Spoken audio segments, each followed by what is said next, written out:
ने पिछले एपिसोड में देखा कि आयरन सोर्ड टाई जियान जिंदा थे और वो हे किंग के साथ वहाँ गए थे। जियोयान उन्हें देखकर खुश हुआ और उसे पता चला कि वो एल्डर जूली के लिए ही काम कर रहे थे और उन्होंने जियन को प्रोटेक्ट करने के लिए उसे उनके साथ भेजा। जियोयान ने उनका शुक्रिया अदा किया और अब जियोयान ड्रैगन फिनिक्स ओरिजिन फ्रूट की क्रिस्टल लेयर को रिफाइन करने लग गया था, पर मानयान और नासो अपने जंगी जान लेकर वहाँ पहुँच चुके थे। जूली को इसका पहले ही पता चल गया था, इसीलिए वो क्यूजियो के साथ उनका इंतजार कर रहे थे और उन्होंने एशियन वर्ल्ड पैलेस को एक प्रोटेक्टिव बैरियर की वजह से हाइड कर दिया था ताकि जियोयान की रिफाइनमेंट में कोई बाधा उत्पन्न न कर पाए और वो जियन को बचा सके। टाई जियान और हे किंग उस जय की हिफाजत कर रहे होते हैं, पर अब युद्ध शुरू हो चुका था। जूली अपने सभी सैनिकों नासो और मानयान के सैनिकों को रोक रहे थे। अब क्यूजियो भी अपनी स्वॉर्ड लेकर युद्ध के लिए तैयार था। वो तेजी से नासो पर अटैक करने के लिए बढ़ता है, इसीलिए नासो भी अपनी स्पीयर को बाहर निकाल कर लड़ने को तैयार हो गया और अब उन दोनों के बीच एक फियर्स फाइट होना स्टार्ट हो जाती है। क्यूजियो अपने स्वॉर्ड स्पिन मूव से अटैक करता है, पर नासो स्पीयर से उसके अटैक को रोक लेता है क्योंकि उन दोनों की पावर सेम लेवल पर थी। मानयान भी ये सब देख रहा होता है। वो जूली से बोलता है कि अभी भी वक्त है, पीछे हट जाओ, पर जूली तैयार नहीं होते।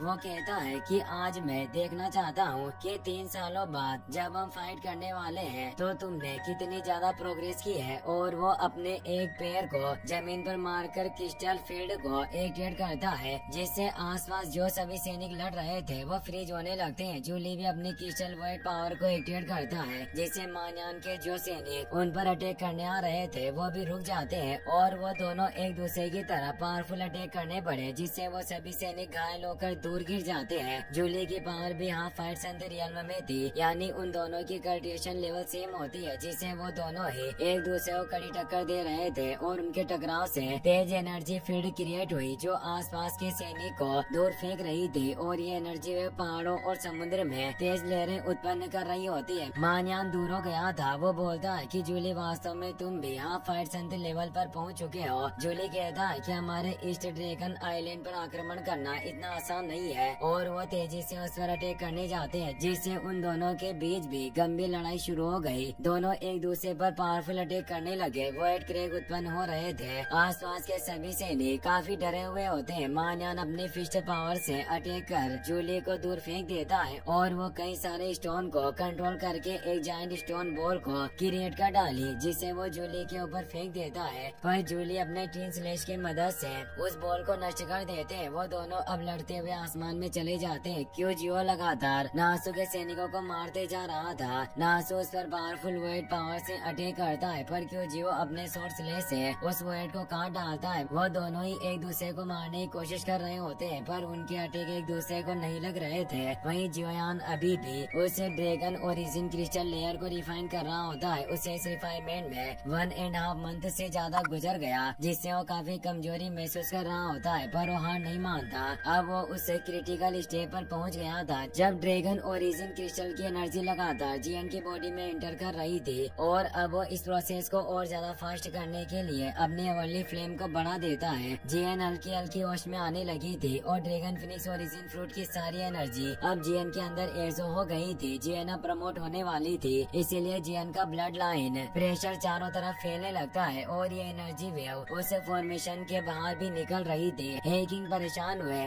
और वो अपने सैनिकों को बोलते हैं कि जियन का ब्लड प्रेशर इस प्रोटेक्टिव फॉर्मेशन को भी इफेक्ट कर रहा है, जिससे बाहरी लोगों को जियन की मौजूदगी का पता चल सकता है। इसीलिए तुम सभी बाहर जाओ और इस पैलेस को प्रोटेक्ट करना। याद रहे यहाँ अंदर कोई भी ना आ पाए। वो सभी सैनिक उनकी बात समझ जाते हैं और उस पैलेस से बाहर चले जाते हैं। वहीं नासो का सेनापति चार्ली ईस्ट ड्रैगन आइलैंड के सिपाहियों को मार रहा था। तभी अचानक वो जियन के ब्लड लाइन प्रेशर को फील कर लेता है, जिससे वो खुश होता है कि आखिर इस लड़की का पता चल गया और वो अपने 4 सैनिकों को वहाँ बुला लेता है, जिनके साथ वो एशियन वर्ल्ड पैलेस की तरफ तेजी से बढ़ने लग जाता है। हे किंग को पता चल जाता है कि कोई उनकी तरफ आ रहा है। तभी प्रोटेक्टिव बैरियर पर कई सारे स्लेश से वार होते हैं, जिससे वो प्रोटेक्टिव बैरियर क्रैक होने लग जाता है और चार्ली के पावरफुल अटैक से पूरे तरीके से टूट जाता है। हे किंग परेशान होते हैं क्योंकि प्रोटेक्टिव बैरियर के टूटने से जियन की जान को खतरा था। वो अपने सैनिकों को बोलते हैं कि हमें अब इनका सामना करना होगा और वो ऊपर आ जाते हैं। चार्ली हे किंग को बोलता है कि हम दोनों एक दूसरे को काफी समय से जानते हैं और हमारी उसी पुरानी दोस्ती के चलते तुम्हें मेरे रास्ते में नहीं आना चाहिए। चाहिए और आज मैं तुम्हारी जान बख्श दूंगा। हे किंग कहते हैं कि ऐसा सपने में भी नहीं होगा और वो गुस्से में उसे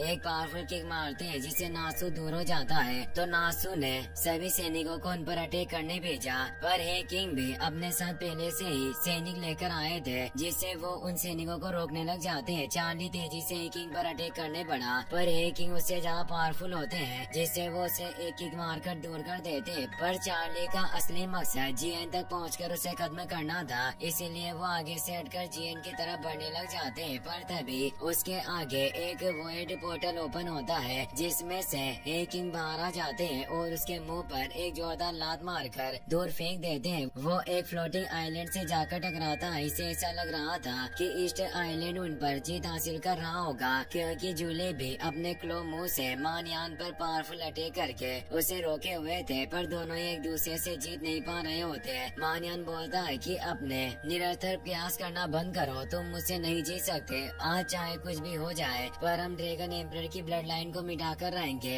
जूली को काफी गुस्सा आ रहा होता है, पर वो सोचते हैं कि मेरी ताकत मानयान के बराबर है, इसीलिए इसे हराना आसान नहीं होगा। मैं बस इसे रोके रखने के लिए अपनी पूरी कोशिश कर सकता हूँ। पर अब वहाँ नॉर्थ ड्रैगन आइलैंड का लीडर जिया शाह भी आ जाता है। वो बोलता है कि ऐसा लग रहा है कि वाकई काफी अच्छे समय पर आया हूँ जिससे मैं सिचुएशन को संभाल सकता हूँ। जूली परेशान हो जाते हैं क्योंकि अपनी पूरी सेना के साथ आया होता है और वो अपने हाफ फाइट सेंथ पावर के साथ ईस्ट ड्रैगन आइलैंड के सभी सैनिकों को मार रहा होता है। जिया शाह मानयान से बोलता है कि तुम इस जूली को रोकर रखो और बाकी सब कुछ मुझ पर छोड़ दो, मैं व्यक्तिगत रूप से उस रॉयल ब्लड लाइन वाली लड़की को खत्म कर दूंगा। मानयान उसकी बात मान लेता है और वहाँ से जूली से फाइट करने लगता है और अब जिया शाह तेजी से सैनिकों को मारते हुए आगे बढ़ने लगता है। जूली उसे रोकने जाते हैं पर मानयान आगे आकर उन्हें पंच मार देता है जिससे वो दूर चले जाते हैं। वो समझ गए थे कि वो मानयान के होते हुए जिया शाह को रोक नहीं सकते, इसलिए वो हे किंग से बोलते हैं कि जल्दी से इसे रोको। हे किंग जिया शाह को आते हुए देख रहा था।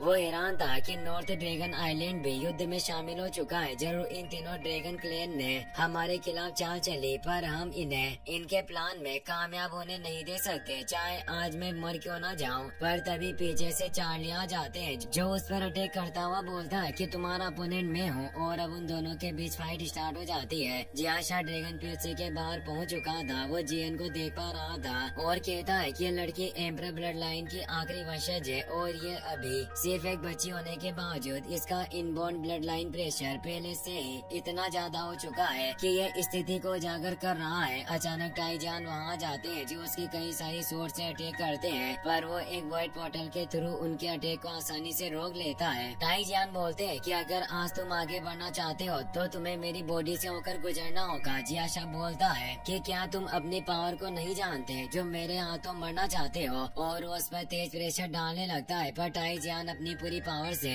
उस पर अटैक करने लगते हैं। इससे पहले ही जिया शाह उन्हें दूर फेंक देता है और अब वो उस पैलेस के ऊपरी भाग पर आ जाता है जहाँ जियोयान क्रिस्टल लेयर को रिफाइन कर रहा था। वो पहचान जाता है कि यह ड्रैगन फिनिक्स से क्रिस्टल लेयर है। उसे समझ आया कि जीएन पूरी तरीके से ड्रैगन फिनिक्स ओरिजिन फ्रूट की पावर को एब्जॉर्ब नहीं कर पाई, जिससे उसका एवोल्यूशन कंप्लीट नहीं हुआ। पर अब जीएन की बॉडी लगातार एनर्जी उत्सर्जित कर रही थी और ये काफी पावरफुल ब्लड लाइन प्रेशर था। जिया शाह सोचता है कि अगर मैं इस लड़की के रॉयल ब्लड लाइन को प्राप्त कर पाऊँ तो मैं इस पूरे वॉइड एशियन ड्रैगन को एकजुट करके अपने कंट्रोल में ले सकता हूँ और इस पूरी दुनिया पर भी रूल करना मेरे लिए असंभव नहीं होगा। और वो अपनी पावर से जीएन को कंट्रोल में लेने की कोशिश कर रहा होता है, पर जियोयान के एवनली फ्लेम की वजह से उसकी एनर्जी काम नहीं करती। जियोयान लास्ट स्टेप में पहुंच गया था जब वो क्रिस्टल पूरी तरीके से क्रैक हो सकता है, इसीलिए वो अपनी एवनली फ्लेम को और ज्यादा बढ़ा देता है। जिया शाह को एहसास होता है कि वाकई एक पावरफुल एवनली फ्लेम है और वो पूछता है कि लड़के तुम आखिर हो कौन, जल्दी से अपनी एवनली फ्लेम को बंद करो। वो उसे अपना नाम बताता है कि मैं जियोयान हूँ और मैं ड्रैगन आइलैंड को बचा रहा हूँ, क्योंकि इस बार ड्रैगन एम्परर का हक है। तुम रॉयल ब्लड लाइन को छीनना चाहते हो, क्या तुम्हें डर नहीं है कि अगर ड्रैगन एम्परर लौट आए तो तुम्हारा क्या हशन होगा।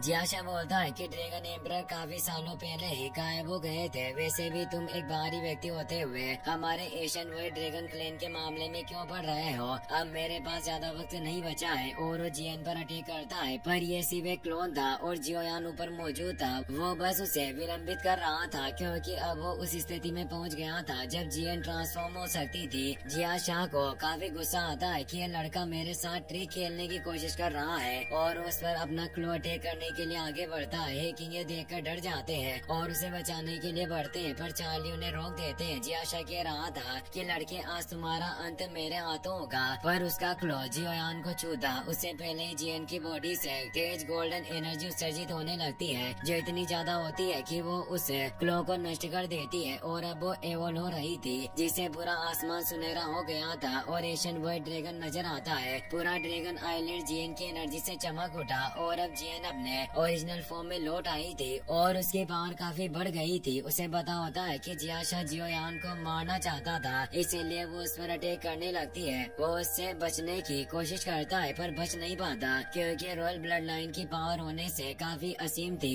और वो बुरी तरह से घायल हो जाता है। जियन की पावर 4 स्टार फाइट संत रियल में पहुंच गई थी और उसकी पावर उसके चेहरे से ही झलक रही थी। वो कहती है कि अगर तुम जियोयान के एक बाल को भी नुकसान पहुंचाते तो मैं तुम्हारी पूरी स्किन को छील देती और तुम्हें जिंदा नहीं छोड़ती। और वो गुस्से में अपनी आंखें खोलती है। इसी के साथ ये एपिसोड यहीं पर खत्म हो जाता है। वीडियो पसंद आई हो तो अपने दोस्तों के साथ शेयर करना और सब्सक्राइब करना ना भूलें। Thanks for watching.